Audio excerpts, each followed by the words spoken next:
Hi everyone, this is the Do3 podcast. This is for anyone who loves swimming, cycling or running, or of course, likes to do all three. My name is Dave Knight and I'm a professional triathlon coach based in the UK. Along with my excellent co-coaches, who you'll get to know along the way, we spend our daily lives helping those who love to swim, bike and run. We want this podcast to inspire you, motivate you, make you laugh and cry, have fun and learn a thing or two. We want to help you get the most out of the sports that you love. I'm glad you found us and we hope you stick around. Welcome to the Do3 podcast.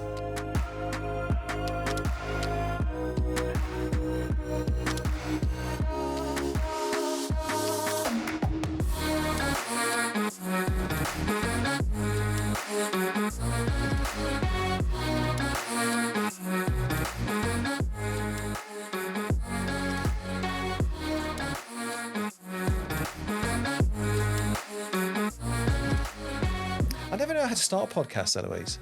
They're quite hard, to be honest, yeah, because it's that awkward. You've just done the introduction offline and then you're reintroducing yourself. So hi, thanks for having me. Well, this is the start, so we're going to go in. We're going to go in from here. Brilliant. Well, as I said, great. Thanks for having me. Happy afternoon. Well, thanks for coming along. So this is, well, I'll let you introduce yourself, Eloise. Who are you? I'm Eloise du Luart. I'm a professional triathlete, focusing on the middle distance. And that's pretty much it. Okay. We've known each other a while. Yeah. Yeah. Go back a while. Can't even know how many years. No, I lose track of time scales. It's probably a decade or something. But you were a youngster then, weren't you? Look at me now, grey hairs. So we've known each other a while, and you're local to the area. So we're in Warwickshire in the UK, and yeah, you're all grown up now. You've bought a house, haven't you? Yeah, went to London for that life, and then came back, bought a house in the Shire. So yeah, happily living the country life, loving it. Nice. So we've invited you on, Eloise, because we've got a relationship because you've been around. We've known each other for a while, as I say, and you're now a professional triathlete. And pretty much for as long as I've known you, that's what you've wanted to do. And now you've achieved it. So we wanted to talk to you about that, talk a little bit about your journey and talk about, where you see yourself going in the future and all that kind of interviewee type stuff. Sounds great. Okay. How does that sound? Right. Okay. Well, let's start by tell us a little bit about your background. What was the early days and what's kind of got you interested? Was there a seed that was sown about sport, being sporty when you were a kid? Kind of where did it all come from? Well, yeah, ever since I can remember from a young age, I've absolutely loved sport. I've been really competitive and sport was almost always my release. I absolutely loved it and could just be myself, whether it was running, netball, lacrosse, high jump, personal fave. I just sort of found myself in sport and just always could go all in. And it was that thing with sport is there wasn't really many boundaries apart from obviously the rules and learning new skills. You could always push yourself and always find something new to do or find a new level to reach, whether it was on your own or with the help of, I guess, coaches, teachers, or whatever was at the time. So super sporty and had no clue what triathlon was for ages. As I said, I ran and then sort of took that a bit further and then ended up sort of focusing on lacrosse, quite a niche sport, but I loved it, probably because of the running background. Sort of played for England, had a lot of injuries and sort of hiccups with health that sort of really affected my development and which naturally it would. And so I then gave up lacrosse and focused on my running. And it was in my gap year when I just gave up lacrosse. I was running to do a bit more running, but I was injured, as all runners are, a bit injured. Cross-training, inverted commas, i.e. pretending to swim badly, very badly, and going to spin class, which was the best thing in my life at that time. And the guy I sat next to, who was my manager, I was doing an internship at Deloitte in accounting, very glamorous tax department. He was a triathlete. So this is all news to me. And I was like, well, that's interesting, 3 sports. But I was not interested in doing the sport because I was a runner. You always when you're a runner, you keep your cross training very separate to your actual running. And this was the narrative for the next 8 months as Tyler, the manager at the time, kept telling me to do a triathlon because all I was doing is triathlon training. And I said I was not. And then, at the end of that year, just before uni, I did a triathlon. Thought it was okay, but I was really pissed off with the fact that I came second, but I lost it on transition time. And the thought of losing a sport and getting changed just didn't sit well with me at all.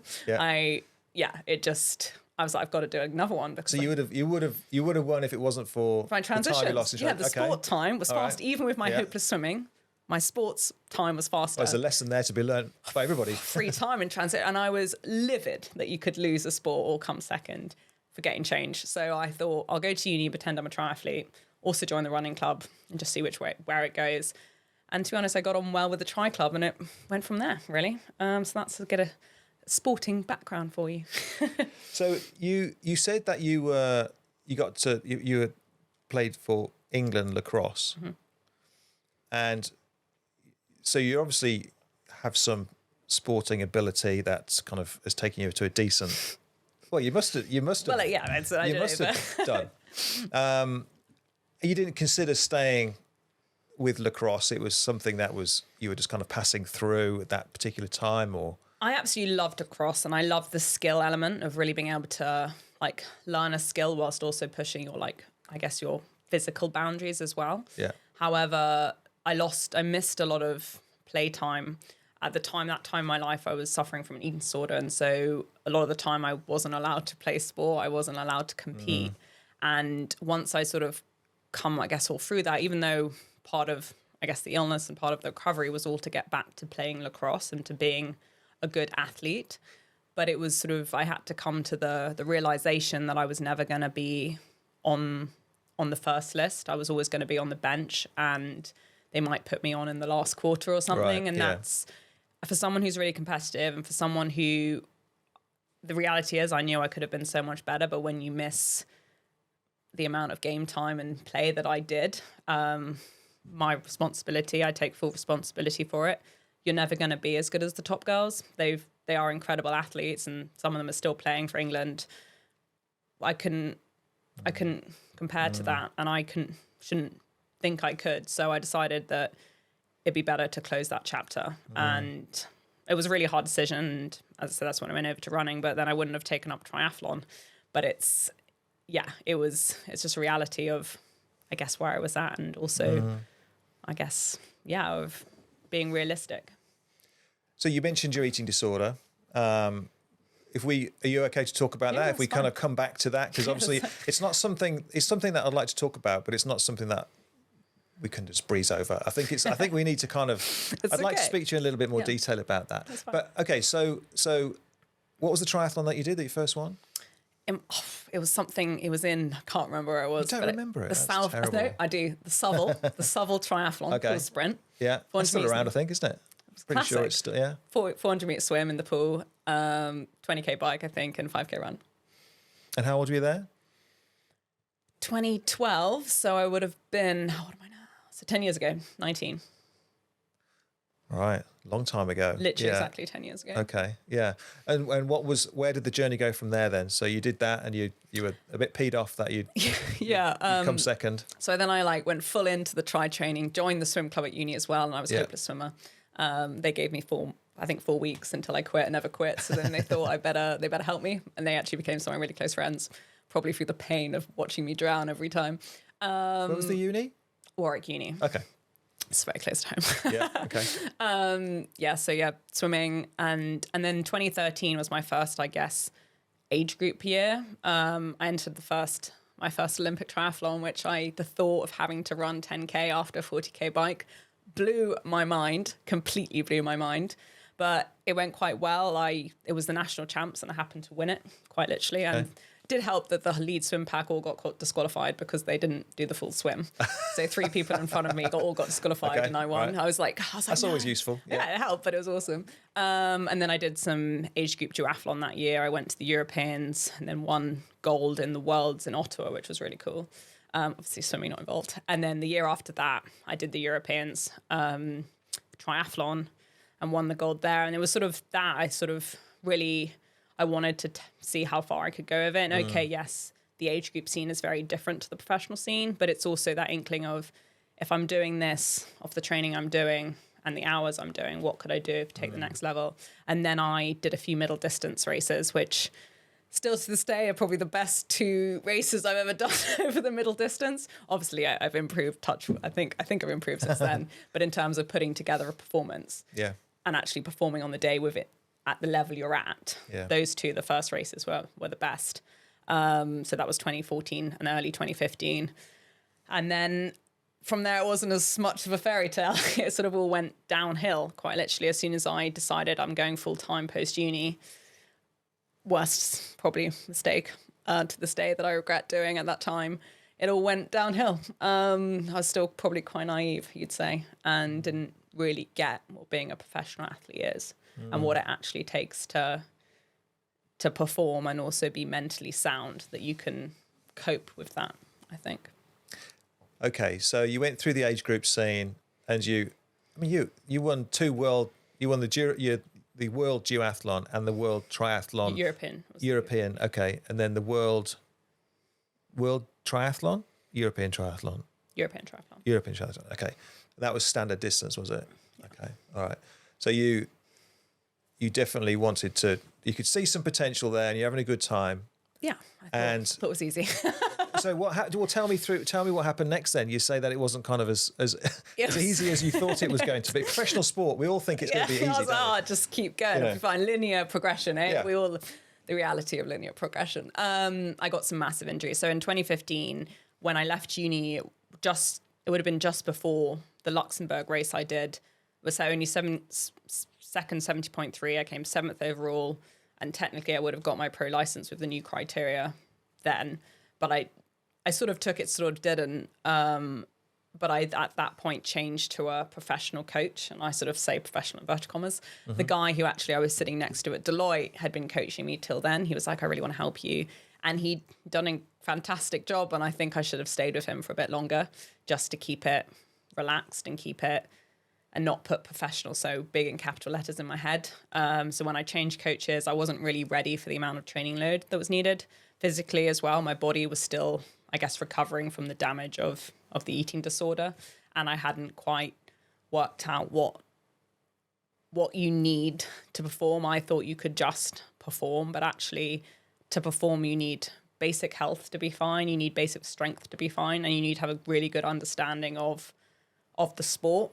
Mm-hmm. And then you can add in that pinnacle of marginal gain performance. And I went straight to the top of the pyramid. And obviously it all fell through in early 2016 and had a big injury that, led to, I had 2 stress fractures that year. And then 2017, I think that's actually when I joined you.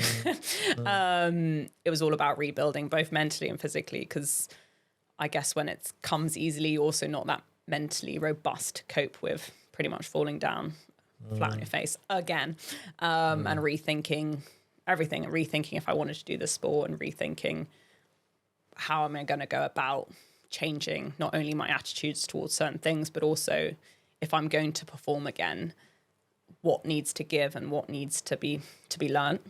It's been a learning curve since then. So you just intimated you came to me, and I coached you for a short amount of time. I don't know how long, was it a couple of years or something? 2 years. It sounded like longer than that to me, but but for a couple of years. Some of those swim sets, I think it was a very long time. But you got your stress fractures. What do you think was the main kind of thing that caused those? Was it just the type of training you were doing, the workload, or you said you had you kind of, for want of a better way of putting it, a hangover from your eating disorder? Do you think it was a combination of those things? Well, I don't believe stress fractures should just happen. Yeah. And when someone's like, oh, I've got a stress fracture, or oh, I've just got another injury, I don't think they should hold any weight. And sometimes in our sport, and I'm just saying this is a bit of a disclaimer, our sport holds them as must train really hard. Actually, it's a massive weakness. And to me, it was, I hadn't had my period for 8 years from the eating disorder, hadn't sorted that out. So of course I was going to have bone density issues, and especially in your hip where I had the first one. I had like 7, and this was 6 and 7. The hip was 6 and the foot, I think just before I joined you, was 7. And those don't just happen. They're perfect storm injuries, and perfect being, I guess, the worst word, but also how everything has to align. So one was obviously that the basic health wasn't there. And then also the training on top of a system that's not robust you're going to break down. Your body is going to take the energy from bones to keep going, and you don't need your bones to live, if that makes sense. So obviously then if you put hard training on, they're going to break down. You're going to get stress reactions and stress fractures, and yeah, they shouldn't happen. And touch wood, since then, I haven't had any of those. I've had different injuries, but I told stress fractures is the worst injury to have. And you have to look at your health and your whole system. You can't just shrug them off and say next time it'll be okay. Well, I mean, I've obviously, as we've already said, I've known you for a while, and I feel like, without meaning to patronise you, I feel like I've seen you grow up. I feel like I've seen you mature through the sport.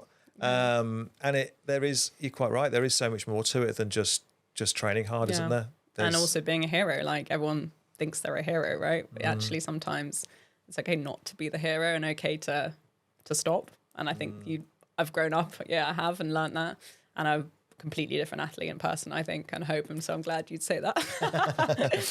So you kind of started to get control of, your own body almost, and were able to continue to improve and get stronger and more resilient because of that. So how did you, I mean, I can remember, but if you tell people that are going to be watching and listening, how did you go about getting your professional license? I mean, some people won't even know what the process is. So what's the process for doing that? Generally, pretty much for most countries, you've got to hit a criteria. And at the moment, that criteria is a percentage of the winning overall professional winning time in your gender. Yeah. So obviously for me, it's female. So it's, I think right now for Brit Tri, it's 4% for the license, or 7%. And I think back when I was applying, so that would have been, I should say reapplying in 2018, it was 7%, but it was only one. And I had two. So I had Weymouth and would have been Luxembourg, 2015. They still counted. I think they did. Would that have been right? That would have been right. We'll see. Anna 2016 result in Luxembourg. That counted. So I applied. I actually got rejected from British Triathlon, which really pissed me off. Because I'm a big believer in, if you have a criteria, it should be a tick box exercise. And at the time, I ticked the boxes required, but they kept coming back with terms. And so I actually, because I was so cross about, I don't believe sport should be political. I think it should be yes or no when it comes to to sport like that. I actually applied for I'm half French.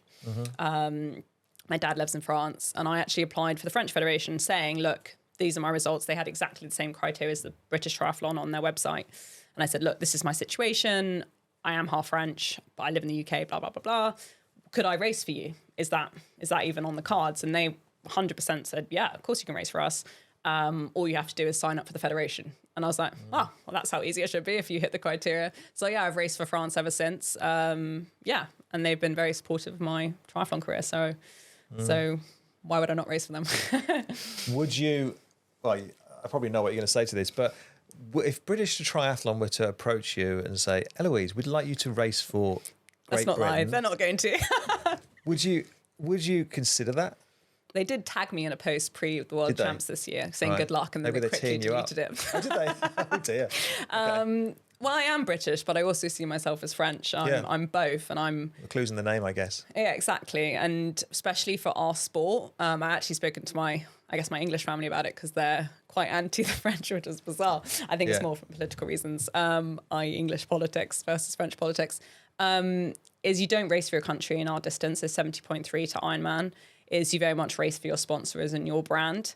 And so to me, it's, yes, I'm representing France, but I'm also representing Great Britain as well. And I'm very happy to wave that flag, and also wave the flag of my sponsors and who supports me. So I don't think you need a country. Yeah, you're quite right, aren't you? Because I guess for standard distance racing and Olympic distance racing, then there is a lot more opportunity to race for your country, isn't there? Yeah, and it's all federation, and this isn't federation. This is all company at the end of the day. So it's it's almost just a country that gets tagged on the end of your name in a race or something like that. But apart from that, there's no connection. They don't pay you. No. The French Federation or British Triathlon don't pay middle distance and long distance athletes to race, do they? No. So I sort of feel like it's fine, and also I'm very happy and, I said, thankful for the French Federation to support me and let it not be political. So there you go. Yeah. Okay, so how's your professional career gone so far then? Oh my God. So I think I did 2 races in 2018. Yeah. One was, I did Lati and Vichy. And I think they're okay. I think they're quite average. I remember that was fine. First few professional races, you shouldn't expect to win them. Yeah. Actually, then after that, I actually got an injury again. But this time it was more related to, I guess, my biomechanics of my body and physiology. Physiology, there we go. And actually, that's just another good learning point. At the time, it was 2019, it was a bit of I was disappointed.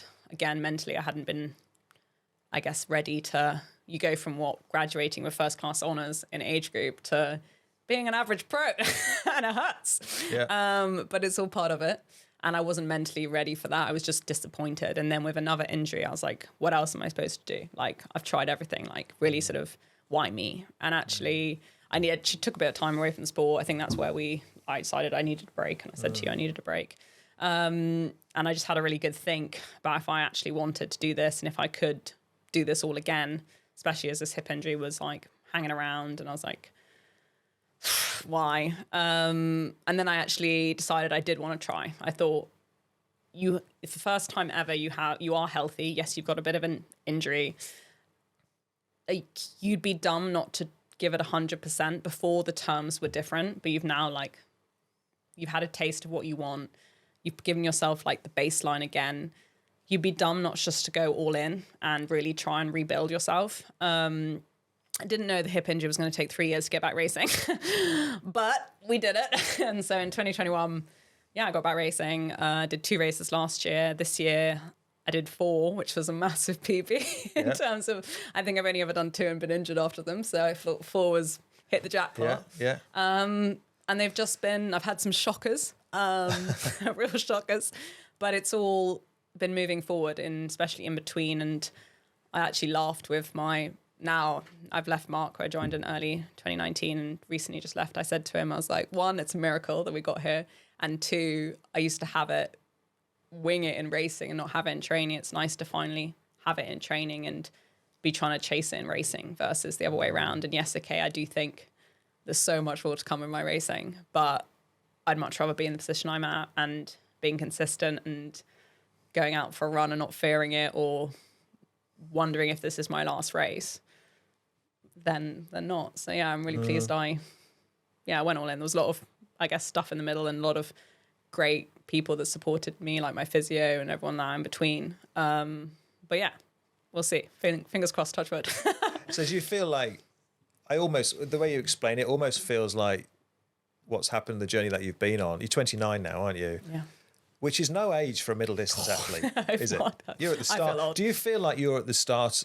You're still at the start of your journey. I still feel like having I'm had the a baby good, in the pack. I'm not. You've had a good positive season, haven't you? Your most positive season so far, and you're in good shape. Yeah. And you're still young.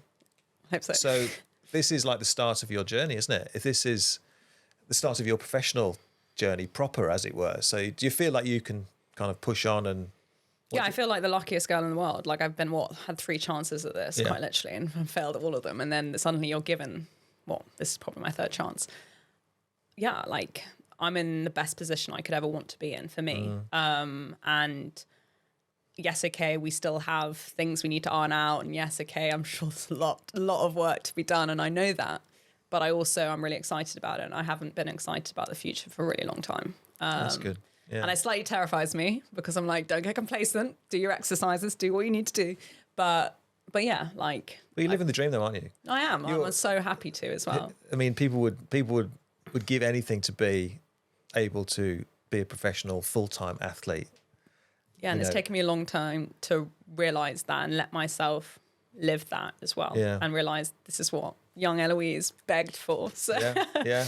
And actually, yeah. So what's the obvious question is where do you want to end up? What's your ambition as a professional That's a massive athlete? question. Well, one, I want to do myself justice. I know that's a fluffy question, but I want to hit my potential and not keep thinking, what if this didn't happen? Or what if I hadn't got an injury? Or what if, I just want to write off those what ifs and be able to train 100% and then see what is possible. Obviously in that, of course, I'd like to do well at the world champs. Of course, I want to do Ironman, but I'm very aware that you can't hedge what you want against other people. You have to be, I guess, realistic about it. You don't know who's going to come on and be the next Daniela Ryf. Or Daniela Ryf, she's still going and she's going to keep going. Like, you can't say I want to win. I'm competitive. I'm a professional triathlete. That's like why I do this sport, is I want to win.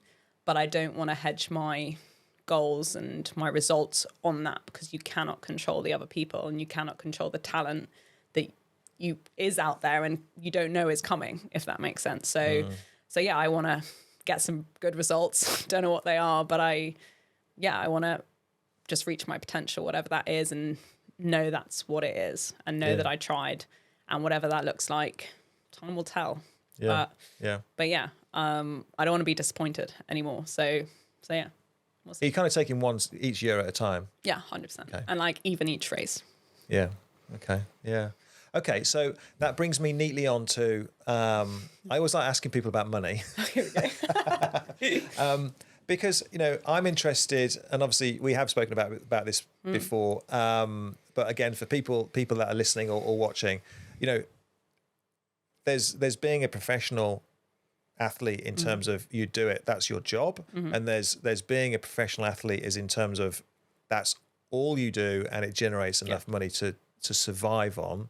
What's the, how would you describe the kind of the landscape in professional triathlon sport in terms of the finances and who can live on it, the racing money alone, and who can't? Could you kind of shed some light on that?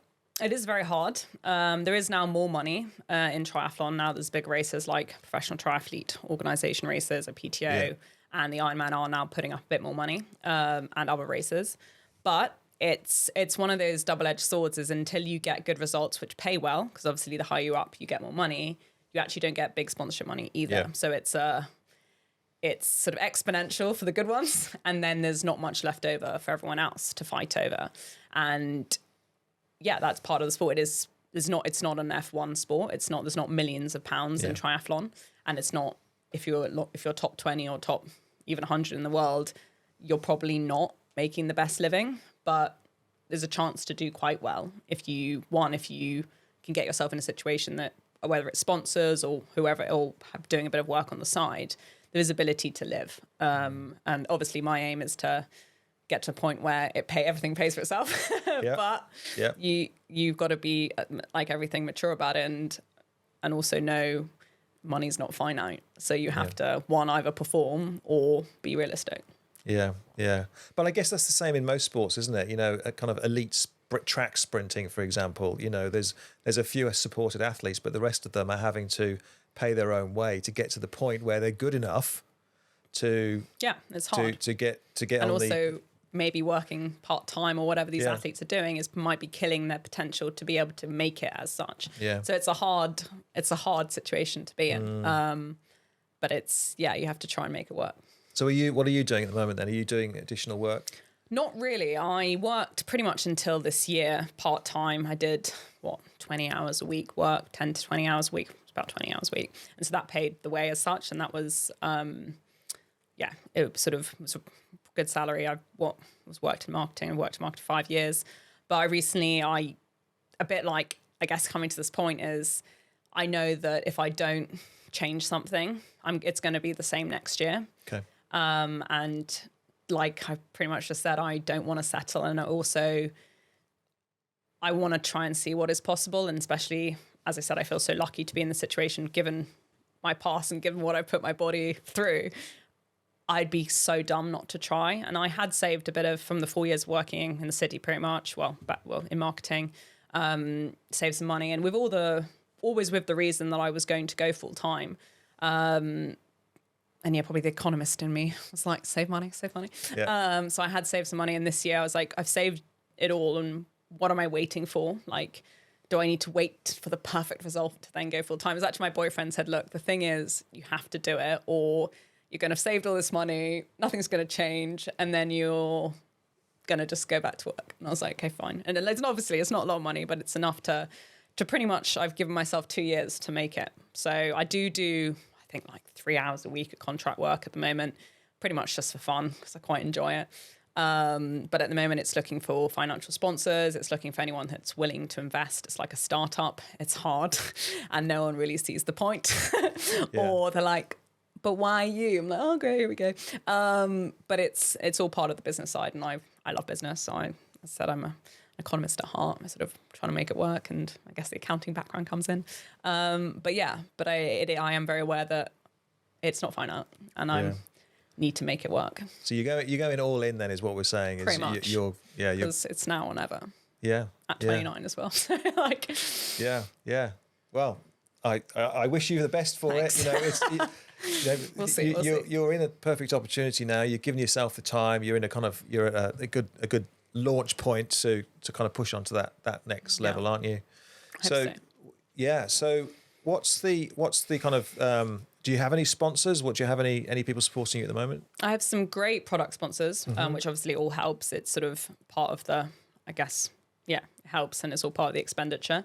At the moment, I'm still looking for some pretty much just like even just small sponsorships that it's almost, it just gives you a little bit to cover, let's say, coaching or to cover your weekly massage, things like that to try and reduce the outgoings. But it is hard, and I've had some interest, but it's all like, we're checking our budget, we're coming back to you. And it's a really tough climate at the moment. Like, we can't be naive, and we can't also be, I guess, sort of big-headed. Like, why wouldn't they sponsor me? It's hard at the moment. A lot of companies are making people redundant because they cannot go on, and especially in our industry. So it's about finding the right people, right pitches, sending enough emails, sending enough sponsorship decks, and just saying, and there's money out there, but it's about being realistic and finding someone who's interested. Well, if somebody happens to watch this and wants to throw a shed load of money at Eloise, or not even a shed load, or anything a mini bag, I'll take it. Then I'll ask you for your details, and we'll put your website and bits and bobs down below, as they say, and people can get in contact with you a little bit later on. You mentioned coaching there, so what's your coaching setup at the moment then?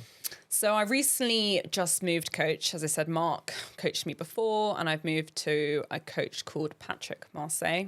He's part of the HYCYS, I think that's which the acronyms, coaching setup, which is the same as Kat Matthews and Patrick Langer. Is pretty much like, as I said, Mark set me up for being able to train consistently again. So that's Mark Trelfel. I'll never say his name. Yeah. Okay. And that's T3. Yeah. Okay. And it was a great team. I loved it. Really fun. And I was with them for 4 years. And it got me to a really good place, mentally and physically, to race. But Mark is a really busy guy, and I wanted a bit of a change, and professional coaching takes a lot of time. And he was aware of that, and I spoke to him about it, and he was super supportive of it. And he was like, I'm a mentor for your career as well. Go seeing. And I had brought in a bike coach that last year as well to sort of improve my cycling, and it had helped. And so I sort of was a bit like, I want to try and find this performance now. Like, Mark has done an incredible job, and I'm so grateful for everything he did to get me to a point where I'm actually training consistently and had a base to then perform off. But now I'm like, right, I need to perform, and I need to play with the big girls. I've got to go play with the big girls. So I just sort of interviewed quite a few coaches, and Patrick just really stood out for me. Not only he's a nice guy, but also very, very sort of like focused on, I guess, on that aspect. And it's a very different approach. It's very scientific. It's sort of very much numbers based, which I was doing, but I was sort of a bit more lax on it. But it's still got that really big human element in, which I'm a big fan of. So we'll see. We'll see what we month in. So far, so good. It's a month in, okay. It's very different. It's super different. Bit of a shock to the system. But after a little sort of like breakdown in week 2, being overwhelmed, I'm like, actually, it's fine. So what's an average week look like then? Obviously, we're in a kind of a strange type of the season at the moment. We're kind of off season, aren't we? Yeah, at the moment, I have got quite like a routine structure, which I love. I love routines. It really helps. Monday's quite easy. So it's either just like a little stretch and a swim, or just a stretch, whatever. And then Tuesday, Wednesday, swim, bike, run, and maybe a gym on top. And then Thursday, today was I had a long swim, which I drowned in, and a longer bike, and then gym. Friday's easy. I've only got like a gym session tomorrow. Sometimes a swim, but thankfully just a gym tomorrow. And then Saturday, Sunday, swim, bike, run again. So it's sort of a lot of swim, bike, run, which I've never done before. Yeah. But there's also, it's bizarre because it is more hours and it is technically more, but there's much more easy involved and much more down. Like there's definite on days and there's definite off days, which mentally I quite like. And also it seems, as I said, seems to be okay so far, but I said very early days. Yeah. I'm not sure if he's saying the same thing. But So how's your training? Because the kind of lots of athletes who use Training Peaks. How's your training delivered to you? What today's plan, which is also new. Yep. It took me about 4 days to work out how to upload anything to it. It's very different. But it's just like Training Peaks. And obviously we have we text, WhatsApp, I guess, when needed, we call when needed. And I'm going out to Munich in January to see him and do some testing and things like that. So, yeah. Cool. So you say swim, bike, run. Are we talking, are they all separated out or are you doing always separated? Swim to the bike, they're all separate. Okay. Yeah, that's something Patrick was like, I really want some rest in between for adaptions. Yeah. And to make sure that the run always has to be last as well, to try and get used to this sort of running tired, because we don't run fresh in triathlon, but it's sort of being able to not only optimize the session, but also the adaptions from the session, which is one, it's the same thing. He's really big on fuel, a lot of fuel, which I'm an advocate for. But it's quantity over quality. And he's like, just fuel it. You need the adaptions. You do too much training to want to do things fasted or trying to get minor adaptions from something else when you could get macro adaptions from being able to train consistently. So I'm a big fan of that. So we'll see. See how much of a fan I am in a few months. Sounds.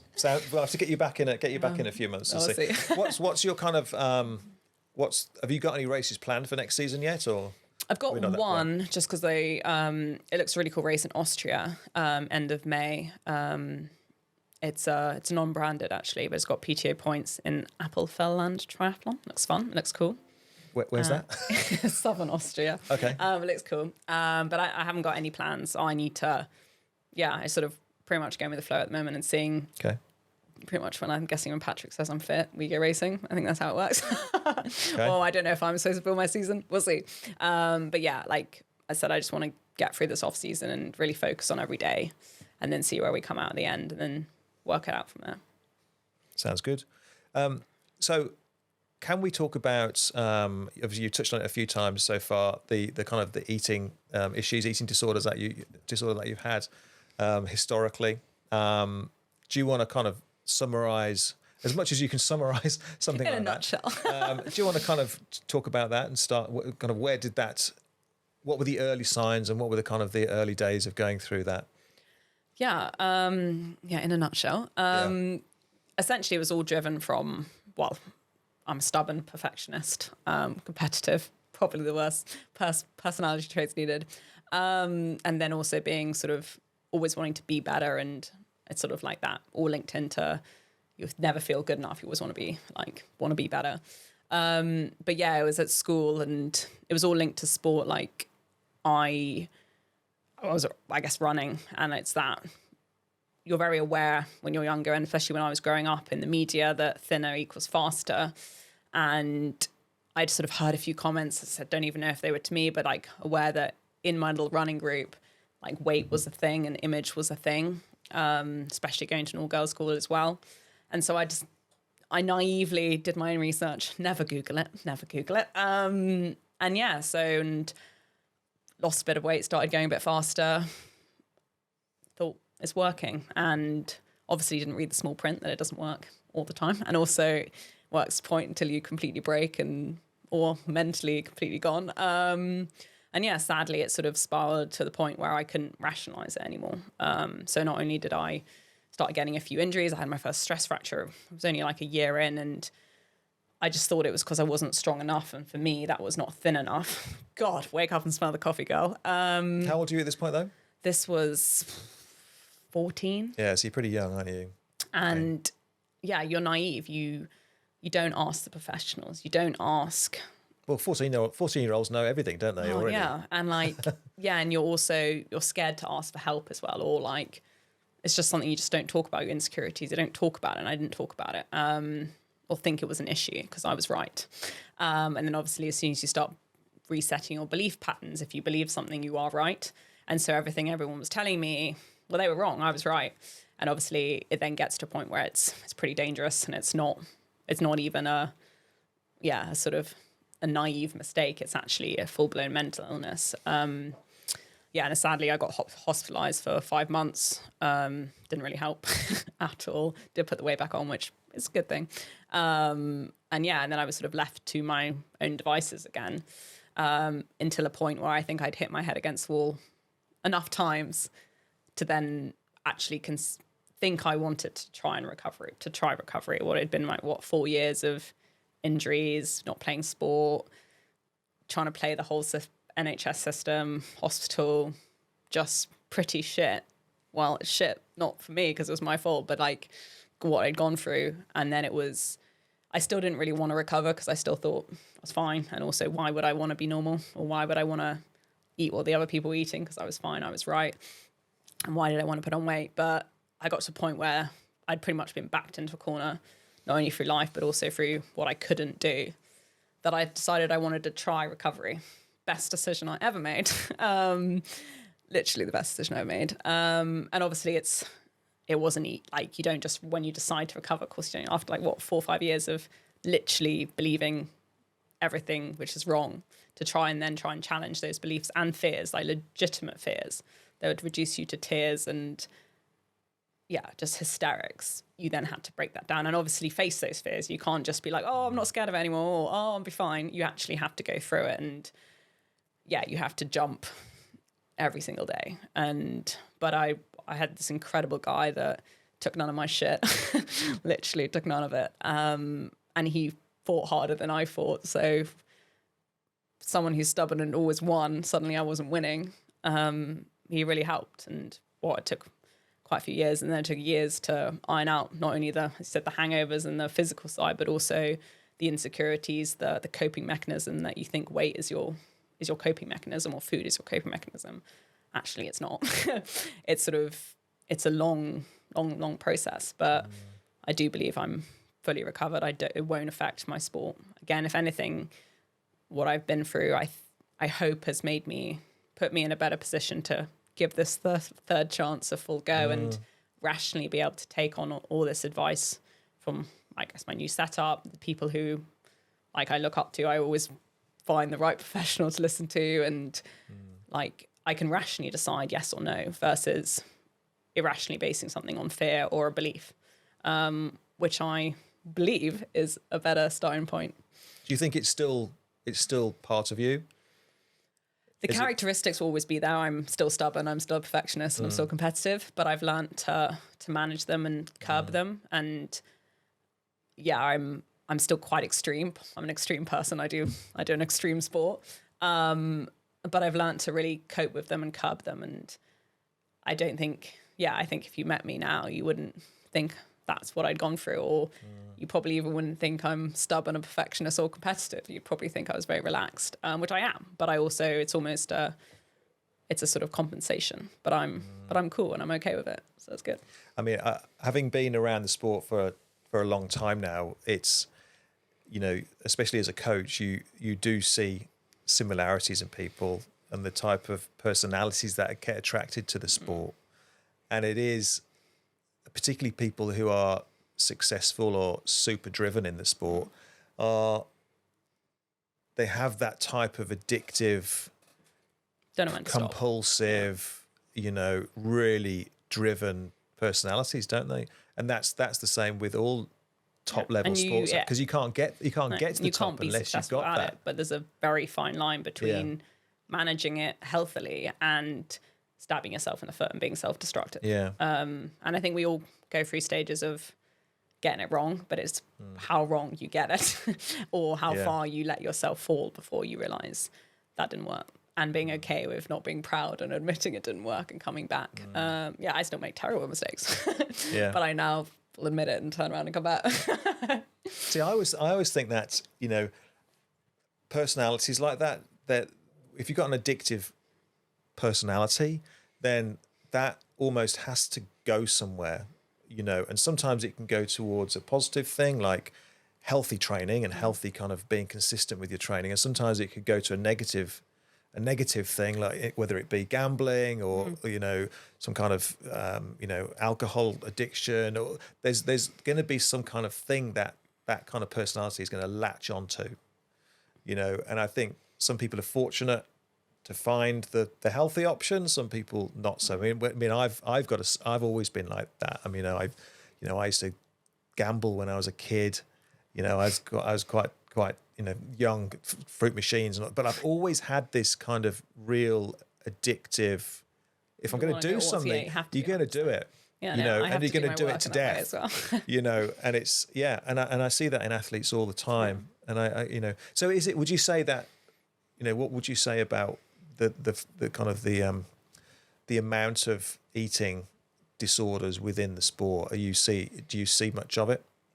I sadly think it's rife. Well, not necessarily rife, but there's sadly a lot of it. And I think it also sometimes it's not necessarily a full-blown eating disorder, but it's disordered eating, and it's almost glamorized and it's almost encouraged in the sport because you have to eat X to be able to perform, or to be an athlete, you have to eat healthy, or this diet will make you better. Or you can have the excuse that, I don't eat this because I'm an athlete, or I don't eat this because I'm training tomorrow. I don't eat this because, and in the general community, that's irrational. Yeah, of course, she's an athlete. She has a special diet. When actually, if they know athletes, and especially I take Christian and Gustav Eden, they eat so much stuff and so much inverted commas shit, because it's not shit, like Nutella. They eat so much like white bread. They'll have Morton gels for breakfast because they cannot afford to not get calories and carbohydrate in. That's not a normal diet.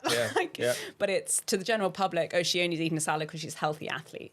It can be easily sadly disguised and almost encouraged.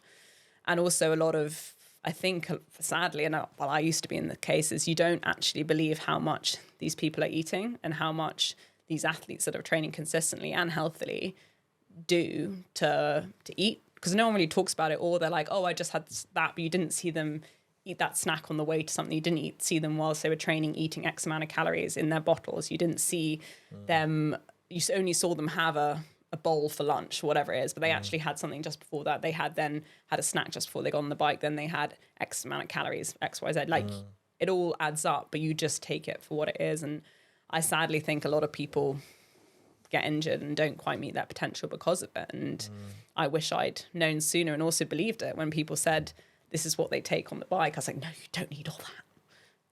Yeah, you do. Disclaimer, yeah, you do. But yeah, I sadly think it is. And as I said, it tracks the personality type. And also people are conscious they're running around in Lycra. Not that it matters, really doesn't. If anything, it's like, especially in long course, adding a bit of weight and strength is a big benefit, especially on your bike power and swimming. And the run, well, you got to be strong to run. So you don't want to be weak by that point. But yeah, people are self-conscious, which I think let your results and your performance do the talking. But sometimes...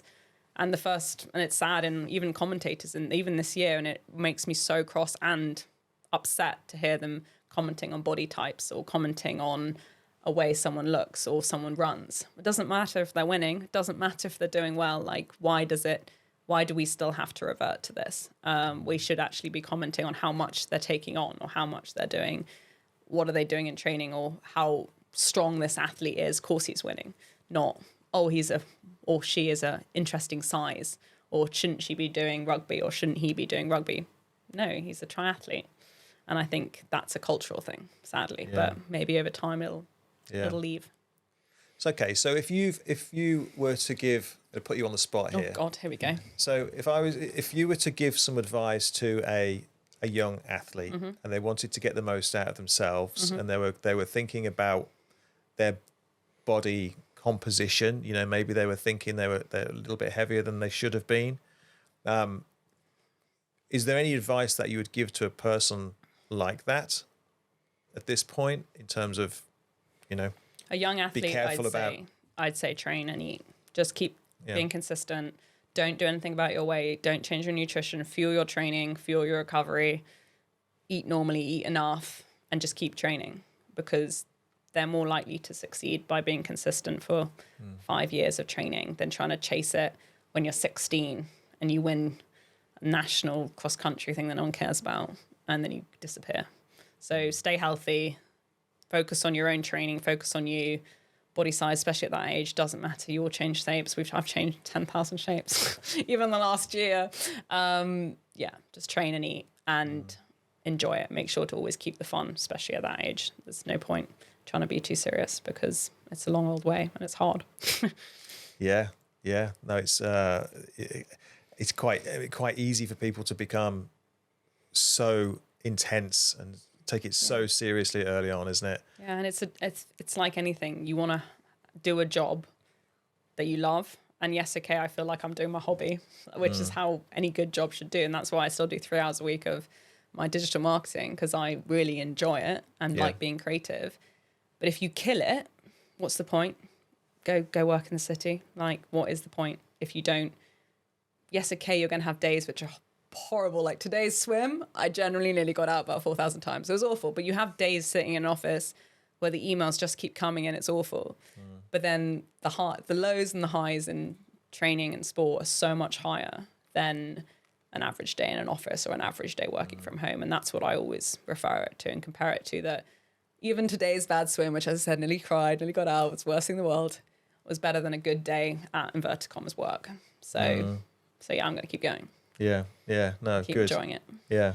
So, okay. So, I want to just kind of touch on the actual kind of disciplines themselves. Yep. So you said right at the beginning today that swimming was not your thing. You were not the best swimmer in the world. Athlete. Yeah. So tell me about that then. How have you dealt with that? A few ways. One, stop being a hero. Stop getting up at like 4 a.m. to swim like 7,000 kilometers. Well, I have to caveat because I've gone back to that. But when I was learning to swim, that's what I thought. I thought I had to swim more. I thought, join the swim club, swim 6,000 meters a day, not 6,000 6,000 meters a day, every single day of the week, 365 days a year. Yeah. I got that so wrong. I should have, if I'd time to redo it now, and what I'd said to actually someone recently who was like, oh, I'm really struggling with swimming. Obviously a really good athlete. She was like an incredible athlete, but she's really struggling with swimming. I was like, focus on the skill of swimming, and to be able to reinforce the skill, you need to, 1, be awake. You need to, 1, be well fueled, and 2, be consciously there, not just following someone's feet randomly to try and make up your 3,000 meters or your 6,000 meters.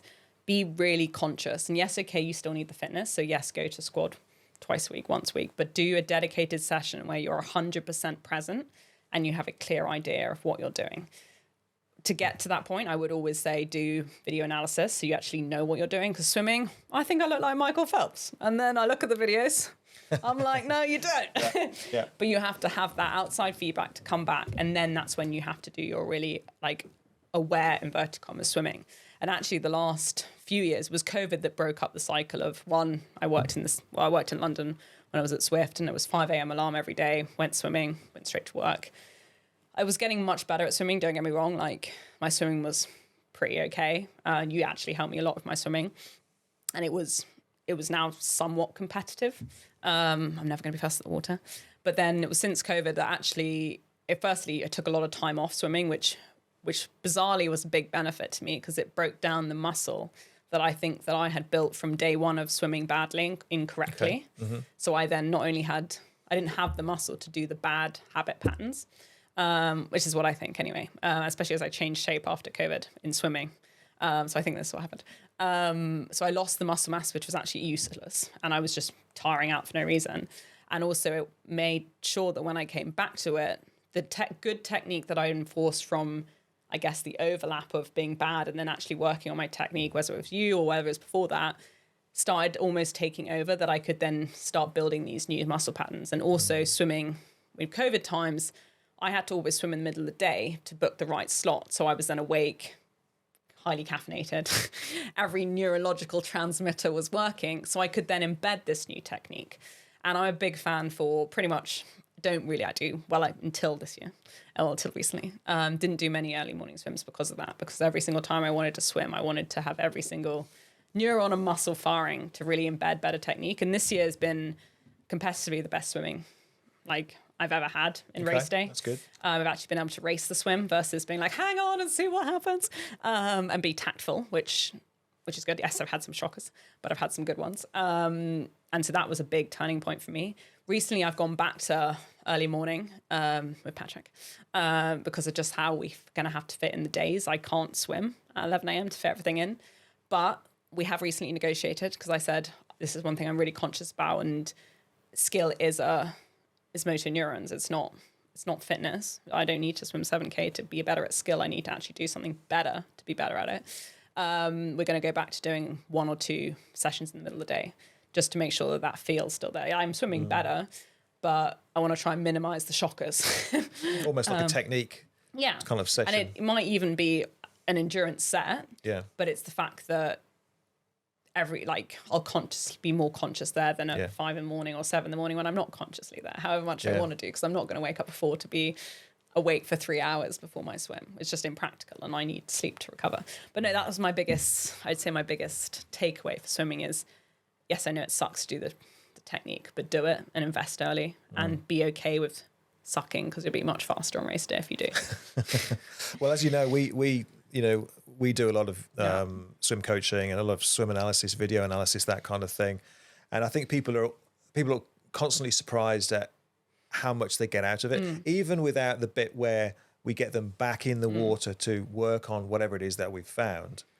Just seeing themselves. It makes a massive difference because you can have, I have awareness, but I've swum for properly now, 10 years. Yeah. I have so much awareness of what I'm doing and I can edit things as I'm swimming to be like, okay, that feels better. But I don't know what it looks like. Like they might be feeling better, but I actually might then it's like you push something in there, you're pushing something out there. What am I doing with my kick? So it's, you need you need positive feedback. You need that reinforcement and you need to know information is good. Yeah. Yeah. And the bike? How's the bike going? Okay. The bike's been a bit up and down. Throughout my career. I'd say I used to be quite a strong biker. No, I'm actually not that great. No, I'm okay. But I brought in a bike coach this year because I was just feeling really weak on the bike. And I think there's a half a bit of the bike fit and a half a bit of just not being confident on it. And so we sort of changed a few things around. But as I said, with this new plan, we're now going back to basics on building that bike back up, which I'm confident we will. If I had it before, surely I can have it again. But it was, something I never thought I would struggle with. And then this year, the last few years, 2 years probably, I have actually struggled with it. But I've also got a new bike. Just to, what if it's the bike? Get a new bike. What have you got? The new Track Speed concept. Oh, so that's pretty cool. So the Canyon, I did love the Canyon, but I don't think it ever fit me correctly, to be honest. I never felt like I had a Cervelo P3 back in the day.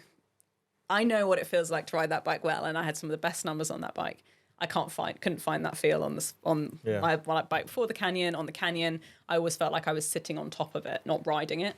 So you can't blame the bike, obviously, but it's all part of it. But a lot of work to be done back on the bike to get my legs back to where they were. I said I'm hopeful. We'll see. I've had some fast bike splits this year. I had two fastest bike splits. I rode them very tactfully, i.e. just stayed aero for much longer. I'm a very tactful rider. I know how to descend. I know how to corner. I think a lot of athletes take that away from, they think as long as their power's big, they can win races. Actually, I'd say focus on technique too. Absolutely. You can lose. If I can be that fast on the numbers that I've done this year, you guys need to work on your cornering and your descending. And it's big. If you lose a second a corner over 90K, that's massive. Yeah. Or even 2 seconds in a hairpin, it's massive. So focus on that. But I'm confident about it. It's had a lot of work to do, but I do love cycling, enjoy it, which really helps. And just sort of need to put the work in. Yeah. Okay. Yeah. So I mean, you mentioned the P3 there. We like P3s, don't we, Corinne? Love a P3. Oh, it's such a good bike. Yeah, we like P3s. If this track doesn't work, I'm stealing yours. Come back to me. Doesn't matter. It's still probably be better.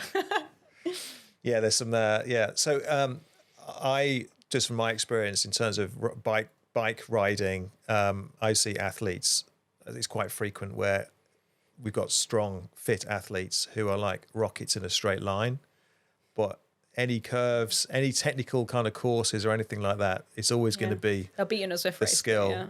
They'll be all right in a in a Zwift race. That always really annoyed me, how people that I can thrash outside would beat me in Zwift racing, and then I was like, oh wait, it's different. There is a different skill to riding a bike, and it's part of the whole package. You need to be able to, 1, be powerful, and 2, ride a bike. And I think people, especially now, I love Zwift. I'm a big indoor rider, or any of the indoor platforms. other painful paths available. But you can't forget the racing element and how much time you can lose, even in a point-to-point race. Like, so much time and momentum and energy. If you can't corner well, you're suddenly burning a lot of matches to get back up to pace. So yeah. Are you riding outdoors year round? Yes. I've always been a fan of doing both anyway. And also Patrick, big believer in road feel, which I like. Obviously at the moment, because it's -10 and snowy, I've been indoors. But as soon as it gets to -2, back out. Probably in the off-road tires though. But yeah, as long as it's safe to do so, I usually flick between like one indoor, one outdoor, one outdoor, one indoor, how I feel. Yeah. Okay. And obviously in summer I'll be outdoor. And you TT all through the winter as well, or do you swap and change in the winter? Swap and change. At the moment I'm on my road bike and my gravel bike. I'm swapping between two of them. But the TT still needs a fit, so that's a big. But as soon as I've got a fit on it, I'll probably be in TT on the turbo and gravel outside. Cool. Okay. And then obviously into race season will be probably more TT completely. And maybe the odd cafe ride on the road or gravel bike. Because I love cafe rides. That's what it's all about, isn't it? Yeah, exactly. That's what it's all about. Okay, and just to round this off then, the runnings, how's the running going? It's sort of one of my biggest frustrations, the runner, having been a runner. I hear you had a good 5K not so long back. Yeah, I'll start with the 5Ks. 5Ks are going well.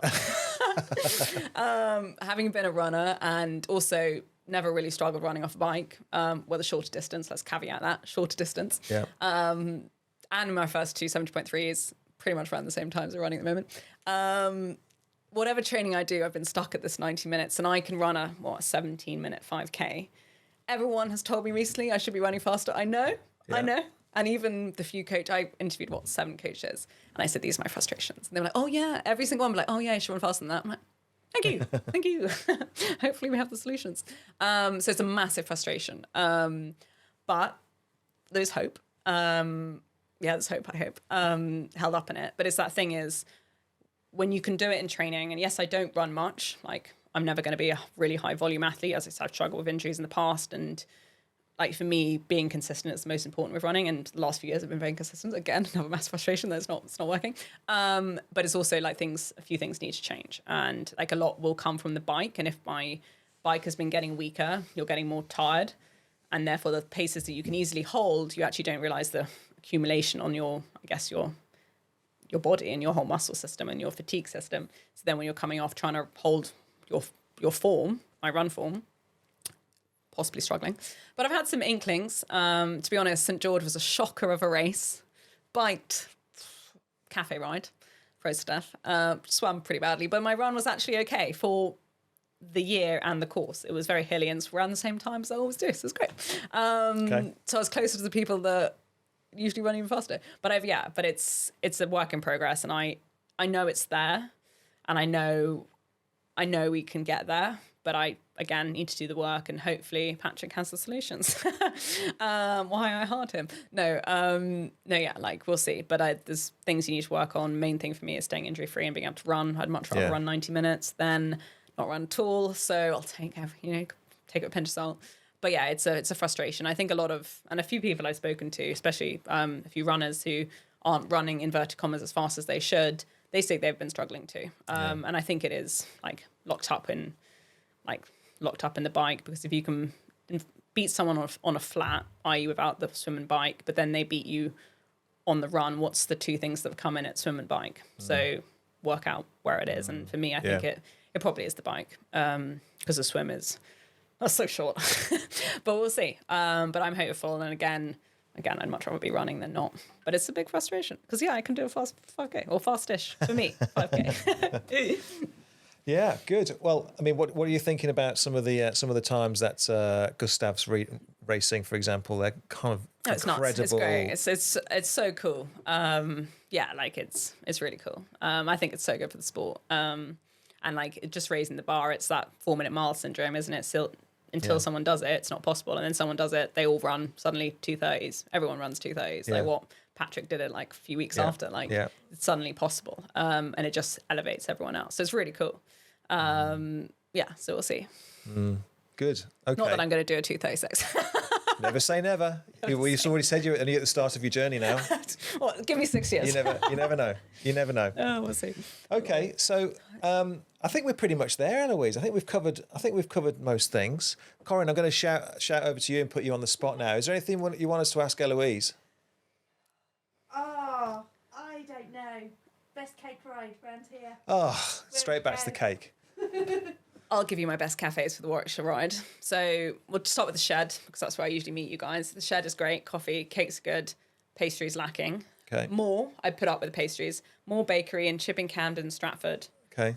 Or Chipping Norton. But Chipping Camden's only open the weekends. Incredible baked goods. And you can pick up your bread on the way home too. So we'll stop for some baked goods, pick up a bread, put it up the top. Okay.